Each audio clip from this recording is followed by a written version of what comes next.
Do you want to know how you can change your currency in Shein? If yes, then this video is specially for you. Hello and welcome to One Two Step. It's your host back again with yet another interesting tutorial video. In this video, I'm going to teach you how you can change your currency in Shein. Go ahead and open Shein, which is on your phone. Now click on your profile, which you can see on the bottom right hand corner. Go to the settings, which you can see on the top right hand corner. Now you can see currency. Click on it and you can choose your type of currency. So scroll down until you find your currency and there you go. You can see that the currency has been changed. So let me show it to you once again, guys, how you can change your currency on Shein. Go ahead and open Shein, go to your profile and click on settings.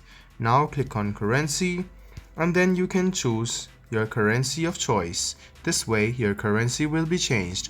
I hope this video was helpful for you. If you still have any kind of confusion, please do mention us on the comment section down below. Like the video, subscribe to the channel and do hit the bell button for more. Hope to see you in the next video as well. Until then, goodbye, take care and make sure you enjoy.